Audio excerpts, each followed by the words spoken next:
प्यारे बच्चों, welcome to ई पाठशाला। आओ विज्ञान सीखे के इस वीडियो में हम लोग कक्षा 7 की इकाई 7 जंतुओं में पोषण के बारे में अध्ययन करेंगे। जंतुओं में पोषण, तो सबसे पहले ये समझते हैं कि पोषण होता क्या है। पोषण, जिसको हम अंग्रेजी में कहते हैं न्यूट्रिशन। पोषण यानी हमारे शरीर की वृद्धि, विकास, शारीरिक और मानसिक विकास, उत्तम स्वास्थ्य की आवश्यकता ही पोषण है। और इन सब चीज़ों की पूर्ति हम किससे करते हैं? भोजन से करते हैं। तो हम पोषण को दो स्पष्ट भागों में बांट लेते हैं। देखिए, एक तो ये हो गया अंतर्ग्रहण, जिसको हम अंग्रेजी में कहते हैं इंजेशन, और दूसरा है पाचन। अंतर्ग्रहण में क्या होता है? मुख के द्वारा भोजन को ग्रहण करना। जैसे हम लोग खाना खाते हैं ना, तो कैसे खाते हैं? मुंह के थ्रू खाते हैं। तो मुख के द्वारा भोजन को ग्रहण करना क्या कहलाता है? अंतर्ग्रहण। भोजन को ग्रहण करने के बाद मुख में भोजन कुछ समय तक रहता है, लार के साथ मिक्सअप होता है, और इसके बाद वो पाचन की प्रक्रिया में आगे बढ़ता है। पाचन की शुरुआत तो मुख गुहा से ही हो जाती है, मुख से ही हो जाती है। पाचन में क्या होता है? हमारे भोजन में अनेक जटिल तथा अघुलनशील खाद्य पदार्थ होते हैं, जिसको सरल तथा घुलनशील पदार्थों में तोड़ना पाचन कहलाता है।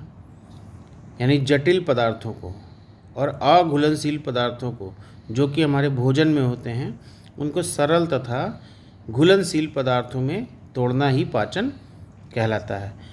तो पोषण क्या है? भोजन को ग्रहण करना, और उस भोजन से हमको शक्ति मिलती है, ताकत मिलती है। तो अंतर्ग्रहण और पाचन को संयुक्त रूप से हम क्या कह सकते हैं? पोषण। और पोषण की आवश्यकता किस लिए होती है? पोषण की हमें क्यों आवश्यकता है? तो देखिए, पोषण की आवश्यकता किस लिए है? पोषण की आवश्यकता मतलब भोजन की आवश्यकता। उत्तम स्वास्थ्य के लिए, हमारा शरीर, हमारा स्वास्थ्य उत्तम हो, अच्छा हो, हम बीमार कम पड़े। शारीरिक वृद्धि एवं विकास के लिए, शरीर की वृद्धि एवं विकास के लिए। मानसिक यानी बुद्धि के विकास के लिए, मानसिक विकास के लिए। गतिशीलता, हमारा शरीर गतिशील रहे, हम क्रियाशील रहें, काम कर सके, काम करने की क्षमता हो हमारे अंदर, और हमारे शरीर में ऊर्जा हो। और ये सभी चीज़ें हमको मिलती कहाँ से हैं? ये जो हमें आवश्यकता है पोषण की, वो इन कामों के लिए होती है। लेकिन ये पोषण हमको मिलता किससे है? ये पोषण की पूर्ति कैसे होती है? तो ये जो पोषण की पूर्ति है वो कहाँ से होती है? भोजन से होती है। पोषण की पूर्ति कैसे होती है? भोजन से होती है। भोजन में क्या क्या चीज़ें होती हैं? तो भोजन में बहुत से पोषक तत्व होते हैं, जो कि जटिल रूप में होते हैं या जटिल यौगिक होते हैं। पोषक तत्व जिनसे हमको पोषण मिलता है। ये पोषक तत्व कौन कौन से हैं? कार्बोहाइड्रेट, नाम सुना है ना हमने?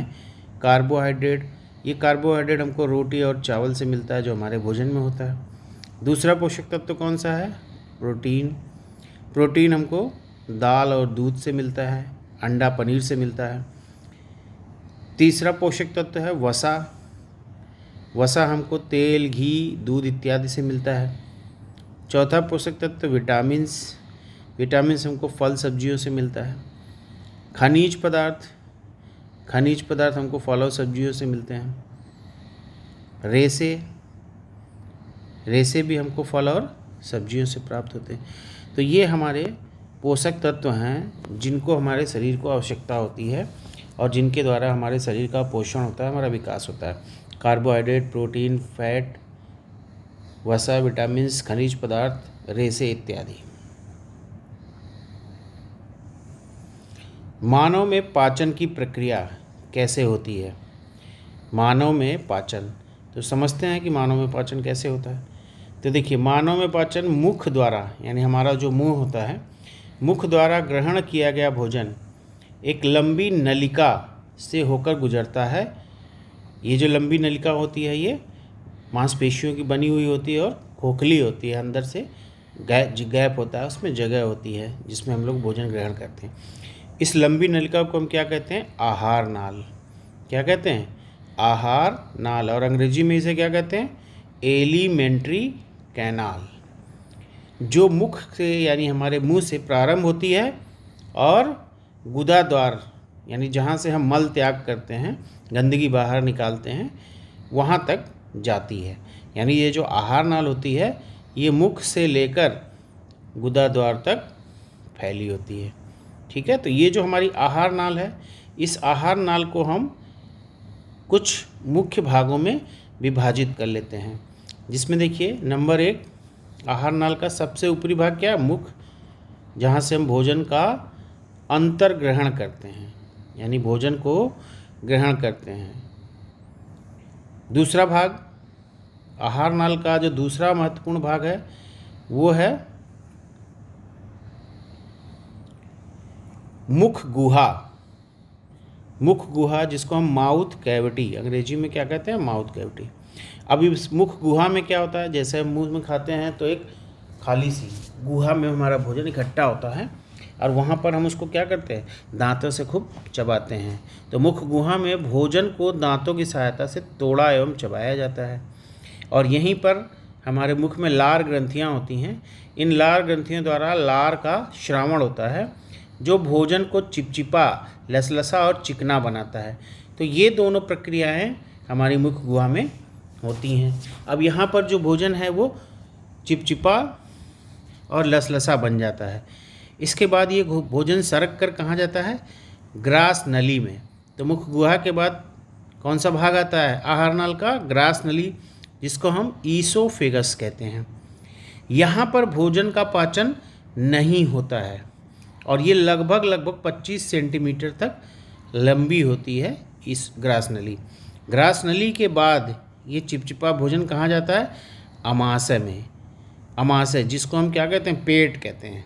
हमारा जो पेट है ना, वो साइंस की भाषा में, विज्ञान की भाषा में उसे हम क्या कहते हैं? अमाशय कहते हैं। तो अब ये जो चिपचिपा भोजन है ये अमाशय में पहुंचता है। अमाशय में पहुंचने के बाद, जिसको हम पेट या स्टोमक कहते हैं, अमाशय की दीवारों में जठर रस तथा हाइड्रोक्लोरिक अम्ल व श्लेष्म म्यूकस निकलता है। अमाशय की जो दीवारें होती हैं, मांसपेशियाँ होती, मस्कुलर दीवारें होती हैं, उससे जठर रस निकलता है, हाइड्रोक्लोरिक अम्ल जो कि एक अम्ल होता है, और ये सभी जठर रस और हाइड्रोक्लोरिक अम्ल पाचन में सहायता करते हैं। अब ये किस प्रकार से पाचन में सहायता करते हैं? देखिए, जठर रस में पाचक एंजाइम पेप्सिन तथा रेनिन निकलता है। ये दो एंजाइम हैं जठर रस में, पाचक एंजाइम जिसको पेप्सिन और रेनिन कहते हैं। पेप्सिन का काम क्या होता है? ये खाने में जो प्रोटीन का भाग होता है उसका ये पाचन करता है। पेप्सिन प्रोटीन का पाचन करता है और रेनिन दूध का पाचन करता है, यानी दूध को दही में बदलता है। तो जो दूध हम पीते हैं वो अमाशय में जाने के बाद दही में बदल जाता है। कई बार आपने देखा होगा जब बच्चों को दूध पिलाया जाता है तो वो जब नहीं पी पाते हैं तो वो दूध उल्टी कर देते हैं। तो उल्टी करने के बाद हमको दूध दही जैसी अवस्था में बाहर निकलता हुआ दिखाई देता है। तो ये दूध को दही में कौन बदलता है? रेनिन नामक एंजाइम। अब ये जो हाइड्रोक्लोरिक अम्ल होता है हमारी अमाशय में, हाइड्रोक्लोरिक अम्ल जो कि बहुत ही प्रबल अम्ल होता है, ये हाइड्रोक्लोरिक अम्ल जिसका pH 1 से 2 के बीच में होता है। हाइड्रोक्लोरिक अम्ल भोजन को अम्लीय बनाता है तथा भोजन में उपस्थित जीवाणुओं को, हाइड्रोक्लोरिक अम्ल क्या करता है? भोजन को अम्लीय बनाता है और भोजन में उपस्थित जीवाणुओं को नष्ट करता है। इन जीवाणुओं को नष्ट करने की वजह से जो भोजन है वो हमारे पेट में सड़ता नहीं है। ठीक है। अमाशय के बाद ये भोजन हमारा कहाँ पहुँचता है? छोटी आंत में। अगला भाग हमारा क्या है? छोटी आंत। छोटी आंत में देखिए, छोटी आंत, ये भोजन हमारा छोटी आंत जिसको हम अंग्रेजी में क्या कहते हैं? Small intestine. दिख रहा है ना साफ साफ? Small intestine. इस छोटी आंत में पित्ताशय तथा अग्नाशय नामक दो ग्रंथियां नली के द्वारा जुड़ी होती हैं। देखिए, इस तरह से नलिकाओं द्वारा जुड़ी होती हैं। इस पित्ताशय से पित्त रस का निर्माण होता है जो पाचन में मदद करता है। और अग्नाशय से भी एंजाइम्स निकलते हैं जिसको हम अग्नाशयी रस कहते हैं। तो पित्ताशय से पित्त रस आता है और अग्नाशय से अग्नाशयी रस आता है। ये दोनों पित्त रस और अग्नाशयी रस के द्वारा भोजन में उपस्थित प्रोटीन तथा वसा का संपूर्ण पाचन होता है। तो छोटी आंत में प्रोटीन का और वसा का पाचन होता है। अतः छोटी आंत के प्रारंभ में ही, तो छोटी आंत की जहाँ शुरुआत होती है महाशय के बाद, शुरू में ही छोटी आंत के प्रारंभ में ही भोजन का पाचन पूर्ण हो जाता है तथा भोजन तरल अवस्था में आ जाता है। तरल अवस्था मतलब क्या? लिक्विड के फॉर्म में आ जाता है। छोटी आंत के अंतिम भाग में उंगली नुमा उभार या रचनाएं पाई जाती हैं जिनको हम विलाई कहते हैं। क्या कहते हैं? विलाई। तो ये जो अंतिम भाग में उंगली नुमा रचनाएं होती हैं, विलाई, ये भोजन में से पोषक पदार्थों को अवशोषित कर लेता है। पोषक पदार्थों को अवशोषित का मतलब क्या होता है? खींच लेता है, निकाल लेता है। और इस प्रक्रिया को हम क्या कहते हैं? अवशोषण। तो ये जो अवशोषण का काम होता है पोषक पदार्थों का, ये छोटी आंत के पिछले भाग में होता है। ठीक है, ध्यान रखेंगे इस चीज़ को। अब देखिए यहाँ पर चित्र में ये ग्रास नली आके ये हमारे अमाशय में खुल रही है। देखिए हमारा पेट, ये हमारा पेट है। इस पेट में ये पित्ताशय जुड़ा हुआ है और यहाँ से देखिए ये अग्नाशय जुड़ा हुआ है। तो पित्ताशय और अग्नाशय, पित्ताशय से पित्त रस, अग्नाशय से अग्नाशयी रस आते हैं जो स्टमक में भोजन में उपस्थित प्रोटीन और वसा का पूर्ण पाचन करते हैं। तो इस तरह से ये आपस में जुड़े रहते हैं। और देखिए पित्ताशय के ठीक ऊपर ये जो छतरी नुमा रचना दिख रही है ना, ये छतरी नुमा रचना क्या है? ये हमारा यकृत है जिसको हम अंग्रेजी में लीवर कहते हैं। और अमाशय के ठीक बाद ये देखिए छोटी आंत शुरू होती है और छोटी आंत की शुरुआत में ही सारा का सारा पाचन हो जाता है। ठीक है, छोटी आंत के अंतिम भाग में क्या होता है? विलाई द्वारा जो पोषक पदार्थ होते हैं उनको सोख लिया जाता है, उनको अवशोषित कर लिया जाता है, खींच लिया जाता है। अवशोषण के बाद पचे हुए भोजन का उपयोग, अब जैसे उसमें से पोषक पदार्थ निकाल लेंगे, तो पोषक पदार्थ निकालने के बाद जो बचा हुआ भोजन होता है उसका उपयोग शरीर की कोशिकाओं द्वारा विभिन्न जैविक क्रियाओं में और शरीर की वृद्धि के लिए किया जाता है। इंपॉर्टेंट पॉइंट है, ध्यान रखेंगे। अवशोषण के बाद जो पचा हुआ भोजन होता है उसका उपयोग कोशिकाओं द्वारा विभिन्न जैविक क्रियाएं, शरीर में होने वाली मेटाबॉलिक रिएक्शंस तथा शरीर की वृद्धि के लिए किया जाता है। और इस प्रक्रिया को हम क्या कहते हैं? स्वांगीकरण कहते हैं। स्वांगीकरण, अंग्रेजी में इसको कहते हैं एसिमिलेशन, स्वांगीकरण कहते हैं। ठीक है। अच्छा, अब देखिए इसके बाद क्या होता है? ये जो अनुपयोगी पचा हुआ भोजन है, ये अनुपयोगी पचा हुआ भोजन अब कहाँ पे आता है? बड़ी आंत में आता है। बड़ी आंत को अंग्रेजी में लार्ज इंटेस्टाइन कहते हैं। तो भोजन में जो पोषक तत्व थे वो सारे के सारे तो अवशोषित कर लिए गए। अब यहाँ बड़ी आंत में आने के बाद क्या होता है कि भोजन में ये जो पचा हुआ भोजन होता है उसमें जितना भी पानी है उस पानी का अवशोषण हो जाता है, पानी को भी खींच लिया जाता है क्योंकि पानी हमारे शरीर के लिए आवश्यक है, तो पानी को भी खींच लिया। अब अनुपयोगी पचे हुए भोजन से जिसका कोई यूज नहीं है, जो खत्म हो चुका, अपशिष्ट बन चुका है, उसमें से सारा पानी निकालने के बाद जो भोजन का भाग बचता है वो क्या है? बेकार भाग है। उसको हम अपशिष्ट भोजन कहते हैं। क्या कहते हैं? अपशिष्ट भोजन। अब ये जो बेकार भोजन है, जो किसी काम का नहीं हमारे शरीर को, वो कहाँ आके इकट्ठा होता है? मलाशय में। मलाशय को रेक्टम कहते हैं। यहाँ पर ये अपशिष्ट भोजन इकट्ठा होता है, एकत्रीकरण होता है अर्ध ठोस के रूप में। और मलाशय में भोजन के पहुँचने के बाद ये धीरे धीरे भोजन यहाँ स्टोर होता है और जैसे जैसे मलाशय में भोजन का दाब बढ़ता है ये गुदाद्वार की तरफ बढ़ता है और गुदाद्वार, जिसे हम अंग्रेजी में एनस कहते हैं, गुदाद्वार द्वारा मल के रूप में, लैट्रिन के रूप में इस अपशिष्ट भोजन को, पचे हुए भोजन को बाहर निकाल दिया जाता है। अब इसको भोजन नहीं कह सकते, अपशिष्ट मल कह सकते हैं कि मल को बाहर निकाल लिया था। और इस प्रक्रिया को बहिक्षेपण या एक्सक्रेशन कहते हैं। बहिक्षेपण या एक्सक्रेशन कहते हैं। तो इस प्रकार से हमारे शरीर में भोजन का पूरा पाचन होता है, अंतःग्रहण से लेकर और भोजन का पाचन तथा अंत में गुदाद्वार द्वारा बहिक्षेपण। अब जरा एक चित्र के माध्यम से इसको समझते हैं। ये देखिए मानव का शरीर, इस मानव शरीर में ये इसका मुख है, इस मुख के अंदर ये है गुहा, मुख गुहा। यहाँ पर लार ग्रंथियाँ होती हैं जिनसे लार निकलता है और हम दांतों द्वारा भोजन को छोटे छोटे टुकड़ों में तोड़ देते हैं और लार के साथ मिलकर ये चिपचिपा हो जाता है। इसके बाद ये कहाँ जाता है? ये आता है ग्रास नली, और इस ग्रास नली के द्वारा होते हुए ये भोजन पहुँचता है स्टमक में। कहाँ पर? अमाशय, जिसको हम पेट कहते हैं, हमारे पेट में पहुँचता है। ठीक है, ये पेट में पहुँचा, ये हमारा पेट है। देखिए ये इस तरह का होता है पेट। इस पेट में भोजन पहुँचता है और यहाँ पर पित्ताशय से, ये जो थैली दिख रही है, इस थैली से पित्त रस और नीचे इसके अग्नाशय होता है, जिससे अग्नाशयी रस इसमें आता है जो प्रोटीन और वसा का पाचन करता है। अब इस अमाशय से पचा हुआ भोजन छोटी आंत में जाता है।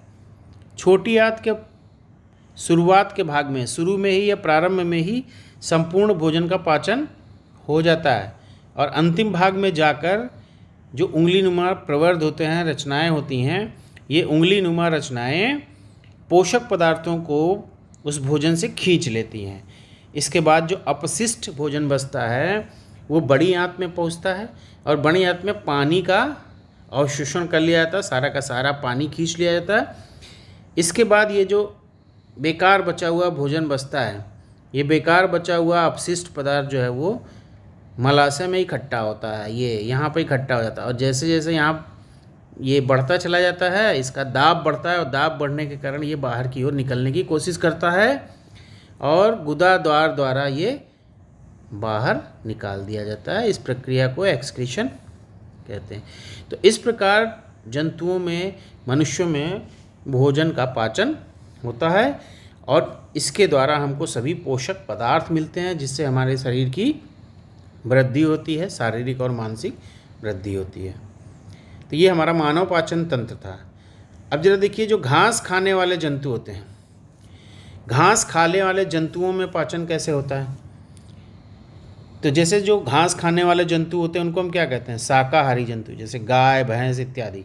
ये जंतु पहले घास को जल्दी जल्दी निगल लेते हैं और अमाशय के एक भाग में इकट्ठा कर लेते हैं। अमाशय का यह भाग रूमेन कहलाता है। याद रखिएगा कि ये जो रूमेन है ये शाकाहारी जंतुओं में पाया जाता है। अमाशय का ये भाग रूमेन कहलाता है जहाँ पर भोजन का भंडारण होता है। रूमेन में भोजन का आंशिक पाचन होता है और इसे जुगाल कहते हैं या जुगाली कहते हैं। इसके बाद जंतु इसे छोटे छोटे पिंडकों के रूप में पुनः मुख में लाते हैं। तो आपने देखा होगा जानवरों को बैठे रहते हैं और दिन भर मुंह चलाते रहते हैं। तो ये जो मुंह चलाते रहते हैं ना, वो क्या है? रूमेन से पिंडक के रूप में, छोटे छोटे पिंडक के रूप में भोजन को वापस लाते हैं और मुंह में चबाते रहते हैं, खाते रहते हैं उसको। इस प्रोसेस को, इस प्रक्रिया को हम जुगाली कहते हैं और इसे चबाते रहते हैं। तभी अक्सर इन जंतुओं के लगातार मुंह चलते हुए देखते हैं हम। चबाने का ये जो क्रम है, प्रक्रम है, इसको रोमंथन कहते हैं। इस प्रक्रिया को क्या कहते हैं? रोमंथन। और ऐसे जंतुओं को रोमंथी या रूमिनेंट्स कहते हैं। रूमिनेंट्स कहते हैं। दरअसल गाय, भैंस आदि जंतुओं का मुख्य भोजन घास होता है जिसमें सेलुलोज प्रचुर मात्रा में पाया जाता है। इसका पाचन आसानी से नहीं होता है। रूमिनेंट्स में छोटी आंत और बड़ी आंत के बीच एक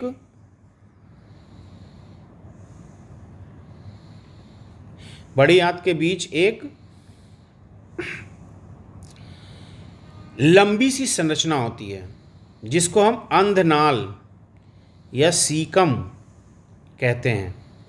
भोजन के सेलुलोज का पाचन इसी स्थान पर होता है। ये अंधनाल मनुष्य में नहीं पाई जाती क्योंकि मनुष्य घास नहीं खाते हैं, तो सेलुलोज को पचाने की क्षमता मनुष्य में नहीं होती है। ठीक है। यदि ये वीडियो आपको पसंद आया हो तो इसे लाइक, शेयर, सब्सक्राइब करना मत भूलिएगा। धन्यवाद।